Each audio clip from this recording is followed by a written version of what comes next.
ನಮಸ್ಕಾರ. KRS master ಚಾನಲ್ಗೆ ಸ್ವಾಗತ. ಕನ್ನಡ ವಿಚಾರಗಳಿಗಾಗಿ ನನ್ನ KRS ಮಾಸ್ಟರ್ ಚಾನಲ್ನ ಫಾಲೋ ಮಾಡಿ. ಅದೇ ರೀತಿ ಪರೀಕ್ಷೆಗೆ ಸುಲಭವಾಗುವ ರೀತಿ ಇಂಪಾರ್ಟೆಂಟ್ ಪಾಯಿಂಟ್ಸನ್ನು ತಗೊಂಡು ಎಲ್ಲ ಲೆಸನ್ಗಳನ್ನು ಎಕ್ಸ್ಪ್ಲೈನ್ ಮಾಡೋ ಪ್ರಯತ್ನ ಮಾಡ್ತಾ ಇದ್ದೀನಿ. ನಿಮಗೆ ಇಷ್ಟ ಆಗಿಲ್ಲ ಅಂದರೆ ಏನಾದರೂ ಬದಲಾವಣೆ ಬಯಸಿದರೆ ಕಾಮೆಂಟ್ ಮುಖಾಂತರ ತಿಳಿಸಿ. ಈಗಾಗಲೇ ಸುಮಾರು ವಿಡಿಯೋಗಳನ್ನು ಮಾಡಿದ್ದೀನಿ, ನೋಡಿ ನಿಮ್ಮ ಅಭಿಪ್ರಾಯ ತಿಳಿಸಿ. ಈಗ ಪರೀಕ್ಷಾ ದೃಷ್ಟಿಯಿಂದ ಎಕ್ಸಾಮ್ಗೆ ಈಸಿ ಆಗೋ ರೀತಿ ನೋಡ್ತಾ ಹೋಗೋಣ. ಸುಲಭವಾಗಿ ವಿವರಣೆಯನ್ನು ನೀಡೋದಕ್ಕೆ ಪ್ರಯತ್ನ ಪಡ್ತೀನಿ. ಯಾವುದು ಸೆಕೆಂಡ್ PUC ಇರೋಂಥ ಪದ್ಯ, ಪಗೆಯಂ ಬಾಲಕನೆಂಬರೇ. ಇದನ್ನು ಬರೆದಿರೋಂಥದ್ದು ಪುಲಿಗೆರೆ ಸೋಮನಾಥ. ಇವ್ರದ್ದೊಂದು ವಿಶೇಷತೆ ಇದೆ. ನಮ್ಮ ಭಾಷಾ ಸಾಹಿತ್ಯದಲ್ಲಿ, ಕನ್ನಡ ಸಾಹಿತ್ಯದಲ್ಲಿ ಬಗೆಗಳಿವೆ. ವಚನ ಸಾಹಿತ್ಯ, ತ್ರಿಪದಿ, ಷಟ್ಪದಿ, ಈ ಥರ ಬೇರೆ ಬೇರೆ ಬಗೆಗಳಿದೆ. ಹಾಗೆ ಇಲ್ಲೂ ಕೂಡ ಒಂದು ಶತಕ ಸಾಹಿತ್ಯ. ಎಕ್ಸಾಮ್ ದೃಷ್ಟಿಯಲ್ಲಿ ನೋಡೋದಾದರೆ ಒಂದಿಸಿ ಬರೆಯರಲ್ಲಿ ಕೇಳ್ತಿರ್ತಾರೆ. ಶತಕ ಅಂದರೆ ಯಾವುದು ಪದ್ಯಕ್ಕೆ ಸಂಬಂಧಪಟ್ಟಿದ್ದು ಗೊತ್ತಿರಬೇಕು. ಸೋಮೇಶ್ವರ ಶತಕ ಇದರ ಆಕರ ಗ್ರಂಥ. ಇದು ಬರೆದಿದ್ದು ಯಾರು ಗೊತ್ತಿರಬೇಕು ಒಂದಿಸಿ ಬರೆಯರಿಗೆ, ಪುಲಿಗೆರೆ ಸೋಮನಾಥ. ಪಗೆಯಂ ಬಾಲಕನೆಂಬರೆ ಅಂತ ಅರ್ಥ ನೋಡೋದಾದರೆ ಇದು ಆದೇಶ ಅಕ್ಷರದಲ್ಲಿ ಅಥವಾ ಹಳಗನ್ನಡ ಟು ಹೊಸಗನ್ನಡ. ಪಗೆ ಅನ್ನೋದು ಹಗೆ, ಶತ್ರು ಅಂತ ಹೇಳ್ತೀವಿ. ಶತ್ರುವನ್ನು ಬಾಲಕ ಅಂತ ತಿಳಿಯೋದಕ್ಕಾಗತ್ತಾ ಅಂತ ಹೇಳ್ತಾವ್ರಿ. ಎಲ್ಲಿ? ಯುದ್ಧದಲ್ಲಿ, ಯುದ್ಧ ಭೂಮಿಯಲ್ಲಿ 70 ವರ್ಷದ ಅನುಭವ ಇದೆ ಅಂತಂದೇಳಿ 20 ವರ್ಷದ ಬಾಲಕ ನನ್ನ ಮುಂದೆ ಯಾವ ಲೆಕ್ಕ ಅಂತಂದೇಳಿ ಬಾಲಕ ಅಂತ ನಾವು ಅಸಡ್ಡೆ, ನಿರ್ಲಕ್ಷ್ಯ, ನೆಗ್ಲೆಕ್ಟ್ ಮಾಡೋಕ್ಕಾಗುತ್ತ ಅಂತ ಹೇಳ್ತಾವ್ರೆ. ಅದೇ ಥರ ಎಷ್ಟೊಂದು ಉದಾಹರಣೆಗಳನ್ನು ಹೇಳ್ತಾವ್ರೆ. ಇದನ್ನು ಪುಲಿಗೆರೆ ಸೋಮನಾಥ ಅವ್ರು ತಿಳಿಸ್ತಿರೋದು. ಅವರ ಅಂಕಿತ ನಾಮ ಕೂಡ ನಮಗೆ ಗೊತ್ತಿರಬೇಕು. ಹರಹರ ಶ್ರೀ ಚನ್ನ ಸೋಮೇಶ್ವರ ಅಂತಂದೇಳಿ 16ನೇ ಶತಮಾನದ ವೀರಶೈವ ಕವಿ ಇವರು. ಏನು ಹೇಳೋದಕ್ಕೆ ಹೊರಟಿದ್ದಾರೆ ನಮ್ಮಲ್ಲಿ ಈ ಪದ್ಯಗಳ ಮೂಲಕ? ಒಂದೊಂದು ಪದ್ಯದಲ್ಲಿ ಒಂದೊಂದು ಸಂದೇಶವನ್ನು ನೀಡೋದಕ್ಕೆ ಹೊರಟಿದ್ದಾರೆ. ಏನು? ಭಕ್ತಿ, ಜ್ಞಾನ, ವೈರಾಗ್ಯ, ಸಮಾಜದ ಬದುಕಿನಲ್ಲಿ ಏನೇನು ನಡೆದೋಗುತ್ತೆ ಈ ಥರ ಹೇಳೋದಕ್ಕೆ ಹೊರಟಿದ್ದಾರೆ. ನೋಡಿ ಏನೇನು ಹೇಳ್ತಾವ್ರೆ. ಮೊದಲನೇದು, ಕೆಲವಂ ಬಲ್ಲವರಿಂದ ಕಲಿತು, ಕೆಲವಂ ಶಾಸ್ತ್ರಗಳಂ ಕೇಳುತ್ತಂ, ಕೆಲವಂ ಮಾಳ್ಪವರಿಂದ ಕಂಡು, ಕೆಲವಂ ಸುಜ್ಞಾನದಿಂ ನೋಡುತ್ತಂ, ಕೆಲವಂ ಸಜ್ಜನ ಸಂಗದಿಂದಲ್ ಅರಿಯಲ್ ಸರ್ವಜ್ಞನಪ್ಪಂ, ನರಂ ಫಲವುಂ ಪಳ್ಳ ಸಮುದ್ರವೈ ಹರಹರ ಶ್ರೀ ಚನ್ನ ಸೋಮೇಶ್ವರ. ಈ ಥರ ಹೇಳ್ತಾವ್ರೆ. ಅಂದರೆ ಕೆಲವು ಅಂದರೆ ಏನು ಗೊತ್ತಿದೆ ನಮಗೆ, ಸುಮಾರು, ಹಲವು, ಈ ಥರ ಅನೇಕ ನದಿಗಳು ಸೇರಿದ್ರೆ ಏನಾಗುತ್ತೆ? ಸಮುದ್ರವಾಗುತ್ತೆ ಅಲ್ವಾ? ಆ ಥರ ಆ ವಿಚಾರವನ್ನು ಯಾವ್ಯಾವ ಥರ ಹೋಲಿಕೆಗಳು ಕೊಟ್ಕೊಂಡು ಹೇಳ್ತಾರೆ ನೋಡಿ. ಕೆಲವು ವಿಚಾರಗಳನ್ನು ಬಲ್ಲವರಿಂದ ಕಲಿಬೇಕಂತೆ. ಬಲ್ಲವರು ಅಂದರೆ ಜ್ಞಾನಿಗಳಿಂದ ಕಲಿಬೇಕಾಗುತ್ತೆ, ತಿಳ್ಕೊಬೇಕಾಗುತ್ತೆ. ಕೆಲವನ್ನ ಶಾಸ್ತ್ರಗಳನ್ನು ಕೇಳುತ್ತು, ಪಂಡಿತರಿಂದ ಶಾಸ್ತ್ರ ಕೇಳೋದು, ನ್ಯಾಯಶಾಸ್ತ್ರ, ಜ್ಞಾನಶಾಸ್ತ್ರ, ಇಂಥದ್ದು ವ್ಯಾಕರಣಶಾಸ್ತ್ರ, ಈ ಥರ ಎಷ್ಟೊಂದು ತರ್ಕಶಾಸ್ತ್ರ, ಹಿಂಗೆ ಶಾಸ್ತ್ರಗಳನ್ನು ಕೇಳ್ತಾ ನಾವು ಕಲಿಬೋದು. ಕೆಲವನ್ನ ಮಾಳ್ಪವರಿಂದ ಕಂಡು, ಕೆಲವನ್ನ ಏನು ಕೆಲಸ ಮಾಡ್ತಿರ್ತಾರೆ ಅದನ್ನು ನೋಡಿ ಕಲಿಬೋದಾಗುತ್ತೆ. ಕೈ ಬರವಣಿಗೆ ಆಗ್ಬೋದು. ಈ ಥರ ಹಸ್ತಕೌಶಲ್ಯ ಅಂತ ಹೇಳ್ತೀವಿ, ಸ್ಕಿಲ್ಗಳು, ಅದನ್ನು ನೋಡಿ ಕಲಿಬೋದು. ಇನ್ನು ಕೆಲವನ್ನ ಸುಜ್ಞಾನದಿಂದ ನೋಡ್ತು, ಆ ಥರ ಮಾಡೋದನ್ನು ನೋಡಿ ಸುಜ್ಞಾನದಿಂದ, ನಮ್ಮಲ್ಲಿರೋ ಜ್ಞಾನದಿಂದ ನೋಡಿ ಕಲಿಬೋದು. ಕೆಲವನ್ನ ಸಜ್ಜನ ಸಂಘದಿಂದ, ಒಳ್ಳೆಯವರ ಸಂಘ ಮಾಡಿಕೊಂಡು, ಒಳ್ಳೆ ಫ್ರೆಂಡ್ಸನ್ನು ಮಾಡಿಕೊಂಡು ನಾವು ಕಲಿಬೋದು. ಫ್ರೆಂಡ್ಸ್ ಬಗ್ಗೆ, ಇದ್ರ ಬಗ್ಗೆ ತುಂಬ ಕೇಳಿದ್ದೀವಿ. ಸಜ್ಜನರ ಸಹವಾಸ, ಒಳ್ಳೆಯವ್ರ ಸಹವಾಸ ಮಾಡಿದ್ರೆ ಹೆಜ್ಜೆಯನ್ನು ತಿಂದಂಗೆ, ಇಲ್ಲಾಂದರೆ ಹೆಜ್ಜೆನ ಹುಳುಗಳ ಹತ್ರ ಕಚ್ಚಿಸ್ಕೊಂಡಂಗೆ ಕೆಟ್ಟವ್ರ ಸಹವಾಸ ಮಾಡಿದ್ರೆ. ಈ ಥರ ಆ ಥರ ಸಜ್ಜನರ ಸಹವಾಸ ಮಾಡಿದ್ರೆ ಸರ್ವಜ್ಞನಪ್ಪಂ, ಸರ್ವಜ್ಞನಾಗ್ಬೋದು ಅಂತ. ಯಾರು? ನರಂ ಅಂದರೆ ಮಾನವ. ಸರ್ವಜ್ಞ ಕೂಡ ಇದೇ ರೀತಿ ಆಗಿದ್ದು. ಅವ್ರ ಬಗ್ಗೆ ಕೂಡ ವಚನ ಇದೆ. ಎಂತೆಂಥ ವಚನ ಹೇಳಿದ್ದಾರೆ ಸರ್ವಜ್ಞ. ಸರ್ವಜ್ಞನೆಂಬುವನು ಗರ್ವದಿಂದ ಆದವನೇ, ಎಲ್ಲರ ಒಳಗೆ ಒಂದೊಂದು ನುಡಿ ಕಲಿತು ಆದವನೇ ಸರ್ವಜ್ಞ ಅಂತ. ಅವನು ಗರ್ವದಿಂದ ಆಗಲಿಲ್ಲ, ಎಲ್ಲರ ಒಳಗೆ ಒಂದೊಂದು ವಿಚಾರವನ್ನು ಕಲಿತು ಆದವನೇ ಸರ್ವಜ್ಞ ಅಂತ. ಅದೇ ಥರ ಇಲ್ಲಿ ಹಲವು, ಪ ಅಂದರೆ ಏನಾಗುತ್ತೆ? ಹಲವು ಹಳ್ಳ, ತತ್ಸಮ ತದ್ಭವ ಇಲ್ಲೆಲ್ಲ ನೋಡ್ತೀವಿ. ಹಳ್ಳ ಸೇರಿದಾಗ ಅನೇಕ ನದಿಗಳು, ಅಂದರೆ ಹಳ್ಳ ಅಂದರೆ ನದಿಗಳು ಸೇರಿದಾಗ ಸಮುದ್ರ ಆಗೋದಕ್ಕೆ ಸಾಧ್ಯ. ಈ ಥರ ಮನುಷ್ಯನು ಕೂಡ ಹಲವಾರು ಮೂಲಗಳಿಂದ ಜ್ಞಾನವನ್ನು ಪಡ್ಕೋಬೇಕಾಗತ್ತೆ. ಅವಾಗ ಅವನು ಸರ್ವಜ್ಞ ಅಂತ ಅನ್ನಿಸ್ಕೋಬೋದು, ಜ್ಞಾನಿ ಅಂತ ಅನ್ನಿಸ್ಕೋಬೋದು ಅಂತಂದೇಳಿ ಕೊನೆಯದಾಗಿ ಅಂಕಿತ ನಾಮದಲ್ಲಿ ಹೇಳ್ತಿದ್ದಾರೆ, ಹರ ಹರ ಶ್ರೀ ಚೆನ್ನ ಸೋಮೇಶ್ವರ ಅಂತ. ಇನ್ನು ಎರಡನೇ ಪದ್ಯ ನೋಡಿ. ಉಣದಿರ್ಪ ಧನ ಮಿರ್ದೊಳೇನು ಸುತ ನಿರ್ದೇಮ್ ಮುಪ್ಪಿನಲ್ಲಾಗದ ಒಣಗಲ್ ಪೈರಿಗೆ ಬಾರದಿರ್ದ ಮಳೆ ತಾಮ್ ಬಂದೇನ ಆಪತ್ತಿ ನೋಡು. ಮಣಿದುಂ ನೋಡದ ಬಂದು ವೇತ ಕಿಣಿಸಲ್ ಕಾಲೋಚಿತ ಕೈದಿದ ತೃಣವೇ ಪರ್ವತವಲ್ಲವೇ ಹರಹರ ಶ್ರೀ ಚೆನ್ನ ಸೋಮೇಶ್ವರ. ಹೇಳ್ತಿದ್ದಾರೆ, ಉಪಯೋಗಿಸದಿರುವ ಹಣ ಅಂದರೆ ಬರದೇ ಇರೋ ಹಣ. ಅದೇ ಎಷ್ಟೊಂದು ಕೋಟಿಗಟ್ಟಲೆ ಆಸ್ತಿ ಇರುತ್ತೆ, 5-6 ಬಿಲ್ಡಿಂಗ್ ಇರ್ತವೆ, 100 ಎಕರೆ ಜಮೀನು ಇರುತ್ತೆ, ಸಮಯಕ್ಕೆ ಸಿಗಲ್ಲ, ಕೊನೆಗೆಲ್ಲ ನಿಮ್ಮದೇ ಅಂತ ಹೇಳ್ತಿರ್ತಾರೆ. ಈ ಥರ ಅದಿದ್ದರೆ ಏನು ಪ್ರಯೋಜನ? ಹಂಗೇನೆ ಮುಪ್ಪಿನಲ್ಲಾಗದ, ಮುಪ್ಪು ಅಂದರೆ ವಯಸ್ಸಾದಾಗ, ಮುಪ್ಪಿನಲ್ಲಿ ನೋಡ್ಕೊಳಕ್ಕಾಗದಿರೋ ಸುತ, ಅಯ್ಯೋ ನಮಗೆ ಸುಪುತ್ರ ಬೇಕು, ಗಂಡು ಮಗನೇ ಬೇಕು ಅಂತ ಬಯಸಿ ಪಡ್ಕೊಳ್ಳೋದು. ಅವನೆಲ್ಲೋ ವಿದೇಶದಲ್ಲಿದ್ದರೆ ಯಾರಾದರೂ ಸಂಬಂಧಿಕರು ಗೊತ್ತಿರೋರು ಈ ಥರ ಆಯಿತು ಅಂತ ಏನಾದ್ರು ಫೋನ್ಗೆ ಮಾಡಿದ್ರೆ, ನೀವೇ ಬೇಕಾದರೆ ಮಣ್ಣು ಮಾಡಿ, ನೀವೇ ಅಂತ್ಯಕ್ರಿಯೆ ಮಾಡಿ ಅಂತ ಹೇಳೋಂಥ ನ್ಯೂಸ್ಗಳೆಲ್ಲ ಕೇಳಿಬಿಟ್ಟಿದ್ದೀವಿ ಆಲ್ರೆಡಿ. ಈ ಥರ ಇಂಥ ಸುತ ಇದ್ದರೆ ಏನು ಪ್ರಯೋಜನ? ಅದೇ ಥರ ಒಣಗಲ್ ಪೈರಿಗೆ, ಪೈರು ಒಣಗೋಗ್ತಾ ಇರುತ್ತೆ. ಅಂದರೆ ಯಾರು? ರೈತ. ಇವಾಗ ನೋಡ್ತಾನೆ ಇದ್ದೀವಿ, ಮಳೆ ಬರ್ತಿಲ್ಲ. ಹಿಂಗೆ ಒಣಗುವಂಥ ಪೈರಿಗೆ ಆ ಸಂದರ್ಭದಲ್ಲಿ, ಆ ಕಾಲದಲ್ಲಿ ಬಾರದ ಮಳೆ ಇನ್ನು ಬೇರೆ ಯಾವಾಗಲೋ ಬಂದರೆ ಏನು ಪ್ರಯೋಜನ?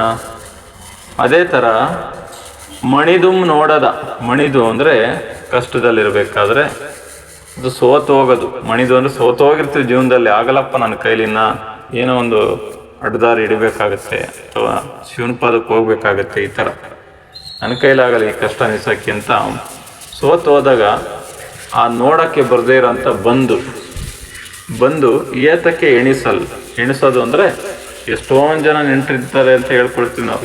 ನಂದು ದೊಡ್ಡ ಬಳಗನಪ್ಪ, ಇಷ್ಟೆಲ್ಲ ಚೇರ್ಸ್ ತರಿಸಿದ್ರೆ ಆಗಲ್ಲ ನಾಮಕರಣಕ್ಕೆ, ತುಂಬ ಜನ ಬರ್ತಾರೆ, ನಾನು ಬಳಗ ದೊಡ್ಡದಾಗಿದೆ ಅಂತ. ಹಿಂಗೆಲ್ಲ ಇದಕ್ಕೂ ಕೂಡ ಹೇಳಿದ್ದಾರೆ ಸರ್ವಜ್ಞರು, ಬಂಧುಗಳು ಆದವರು ಬಂದುಂಡು ಹೋಗುವರು ಅಂತ. ಚೆನ್ನಾಗಿ ಉಂಡು ಹೋಗ್ತಾರೆ.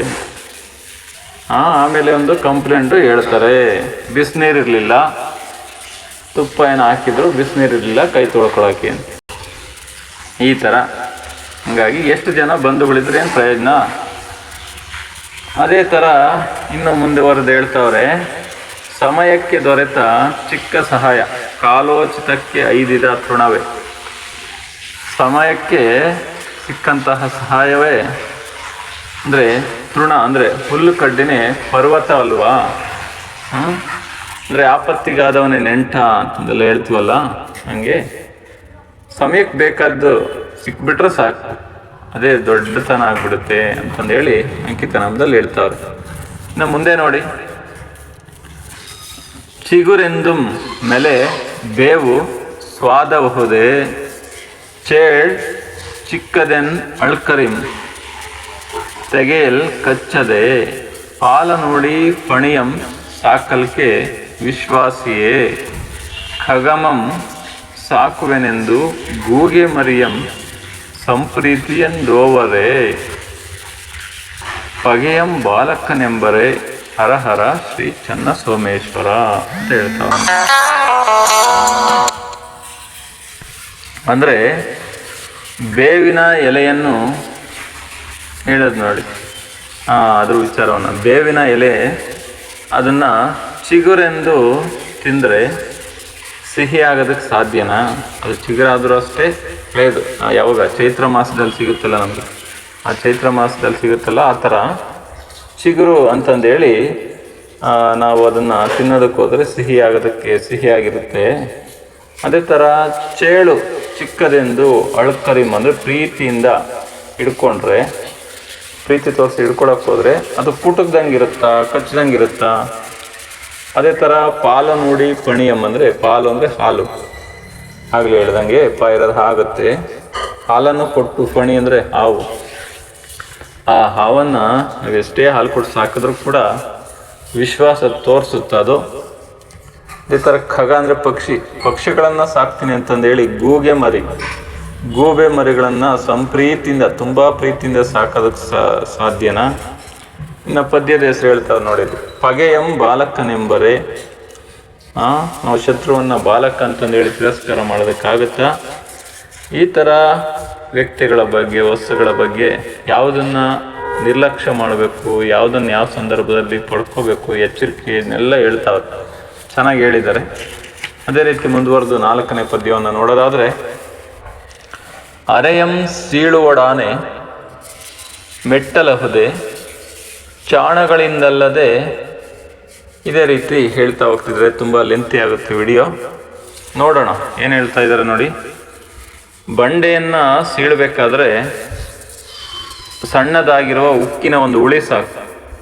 ಅದನ್ನು ಬಿಟ್ಟು ಯಾವುದೋ ಆನೆಯನ್ನು ಕರ್ಕೊಬಂದರೆ ಅದನ್ನು ಬಂಡೆಯನ್ನು ಸೀಳಿಸೋದಕ್ಕೆ ಸಾಧ್ಯ ಇಲ್ಲ. ಉಪಾಯದಿಂದ ಕೆಲಸ ಮಾಡಬೇಕಾಗತ್ತೆ. ಉಪಾಯ ಬಲ್ಲವನು ಒಬ್ಬನಾಗಿದ್ದು ಸಾಕು, ಕೋಟಿ ಜನರಿಗೆ ಸಮಾನ. ಅಂದರೆ ಮಾತಿನ ಸಹಾಯ ತುಂಬ ಮುಖ್ಯ ಆಗುತ್ತೆ ಅಂತ ಹೇಳ್ತೀವಿ, ಅದಕ್ಕೆ ಬೆಲೆ ಕಟ್ಟೋಕ್ಕಾಗಲ್ಲ. ಹೀಗೆ ಉಪಾಯ ತುಂಬ ಮುಖ್ಯ ಆಗುತ್ತೆ. ಹೀಗೆ ತುಂಬ ಭಾರವನ್ನು ಎತ್ತಬೇಕಾದ್ರೆ ದೊಡ್ಡದಾದ ಮರ ಬೇಕಾಗಿಲ್ಲ, ಅದು ಸನ್ನೆ ಇದ್ರೆ ಸಾಕು. ಅಂದರೆ ಆರೆಕೋಲು ಒಬ್ಬೊಬ್ಬರು ಒಂದೊಂದು ಕಡೆ ಬಳಸ್ತಾರೆ ಬಂಡೆಗಳನ್ನು ತಳ್ಳಬೇಕಾದ್ರೆ.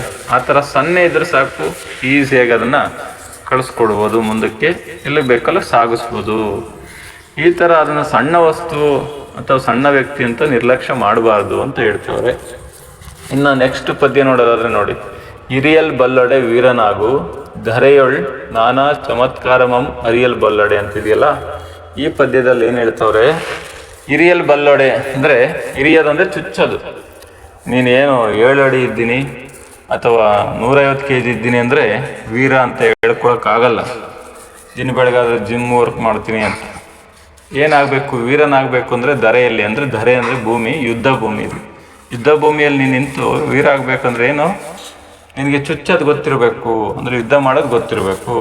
ನಾನಾ ಚಮತ್ಕಾರಮಂ ಅರಿಯಲ್ ಬಲ್ಲಡೆ ಮಂತ್ರಿ ಆಗಬೇಕು ಅಂದರೆ ತೊಟ್ಲು ತೂಗೋದು ಗೊತ್ತಿರಬೇಕು, ಗಿಚ್ಚೋದು ಗೊತ್ತಿರಬೇಕು. ಅಂದರೆ ಒಂದು ಕಡೆ ಟ್ಯಾಕ್ಸ್ ಕಿತ್ಕೊಂತಿರ್ಬೇಕು, ಇನ್ನೊಂದು ಕಡೆ ಯಾವುದೋ ಬರ್ತ್ಡೇ ಇನ್ನೊಂದು ಕಡೆ ಹೋಗಿ ಹೆಲ್ಪ್ ಮಾಡಬೇಕು. ವಿಭು ಆಗಾರೆಂದಡಂ ಅಂದರೆ ಪ್ರಭು ರಾಜ ಆಗಬೇಕು ಅಂದರೆ ಕೋಪವನ್ನು ತೊರೆಯಬೇಕು. ಈ ಥರ ಗುಣಗಳಿರಬೇಕು ನಿನಗೆ. ಅರ್ಹತೆಗಳು ಇಂಥವು ಇರಬೇಕು. ಯೋಗಿ ಎಪ್ಪುದರಿಂ, ಯೋಗಿ ಆಗಬೇಕು ಅಂದರೆ ಷಡ್ ಅಂದರೆ 6 ವರ್ಗಗಳನ್ನು ನೀನು ಗೆಲ್ಲಬೇಕು. ಕಾಮ, ಕ್ರೋಧ, ಲೋಭ, ಮೋಹ, ಮದ, ಮತ್ಸರ, ಈ 6 ಗುಣಗಳನ್ನು, ಆ ವಿಚಾರಗಳನ್ನು ಗೆಲ್ಲಬೇಕು. ಕಣ್ಣು ಮುಂದೆ ಬಂದು ಎಂಥ ಸುಂದರಿ ನಿಂತಿದ್ರು ಕೂಡ ನೀನು ಕಳ್ಕೋಬಾರ್ದು, ಕಾಮಕ್ಕೆ ಒಳಗಾಗಬಾರ್ದು, ಮಿತಿಯನ್ನು ಕಳ್ಕೋಬಾರ್ದು. ಈ ಥರ ಎಲ್ಲ ವಿಚಾರಗಳಲ್ಲೂ ಪಂಚೇಂದ್ರಿಯಗಳು ಕಂಟ್ರೋಲಾಗಿ ಇರಬೇಕಾಗತ್ತೆ. ಇಲ್ಲಿ ಹರಿಷಡ್ವರ್ಗ ಅಂದರೆ ಕಾಮ, ಕ್ರೋಧ, ಲೋಭ, ಮೋಹ, ಮದ, ಮತ್ಸರ. ಈ ಥರ ಅದನ್ನು ಗೆದ್ದರೆ ಅದನ್ನು ಆ ಹೊಣೆ, ಆ ಜವಾಬ್ದಾರಿ, ಆ ಯೋಗ್ಯತೆ ಇದ್ದರೆ ನೀನು ಇದನ್ನೆಲ್ಲ ಆಗ್ಬೋದು ಅಂತ ಹೇಳ್ತಾರೆ. ಇನ್ನು ಮುಂದೆ ಹೊಟ್ಟೆಯಲ್ಲಿ ಕಲ್ಮಶ ತುಂಬಿಕೊಂಡು ದೇಹ ಮಾತ್ರ ತೊಳೆದ್ರೆ ಸಾಧ್ಯ ಆಗುತ್ತಾ? ಹಂಗೆಲ್ಲ ಆಗಲ್ಲ. ಪುಣ್ಯಕ್ಷೇತ್ರಗಳಿಗೆ ಹೋಗಿ ದರ್ಶನ ಕೊಟ್ಟರೆ, ನದಿಗಳಲ್ಲಿ ಸ್ನಾನ ಮಾಡಿದ್ರೆ ಶುದ್ಧ ಆಗೋದಕ್ಕೆ ಸಾಧ್ಯನಾ? ಕಾಗೆಯನ್ನು ಎಷ್ಟು ಸರಿ ಸ್ನಾನ ಮಾಡಿಸಿದ್ರೆ ಅದು ಬಿಳಿ ಆಗೋದಕ್ಕೆ ಸಾಧ್ಯನಾ? ಬೇವಿನ ಬೀಜವನ್ನು ಪಾನಕದಲ್ಲಿ ಹಾಕಿಟ್ಟರೆ ಅದು ಕಹಿಯನ್ನು ಬಿಟ್ಟುಬಿಡುತ್ತಾ? ಈ ಥರ ಅದರ ಮನಸ್ಸು ಯಾವುದೇ ಕಾರಣಕ್ಕೂ ಬದಲಾಗಕ್ಕೆ ಸಾಧ್ಯ ಇಲ್ಲ. ಹುಟ್ಟು ಗುಣ ಸುಟ್ಟರು ಹೋಗಲ್ಲ ಅಂತಂದೇಳಿ ಹೇಳ್ತಿದ್ದಾರೆ. ಇಷ್ಟಿರಲಿ. ಹೆಚ್ಚಿನ ವಿಚಾರಗಳಿಗೆ ನನ್ನ ಚಾನಲ್ಲಿರೋ ಕ್ವಶನ್ಸ್ನೆಲ್ಲ ನೋಡಿ, ಎಲ್ಲ ಆಲ್ರೆಡಿ ಪ್ರೀವಿಯಸ್ ಕ್ವಶನ್ ಪೇಪರ್ಸ್ ಎಲ್ಲ ಇದೆ. ಚೆನ್ನಾಗಿ ಓದಿ. ಶುಭವಾಗಲಿ. ವಂದನೆಗಳು.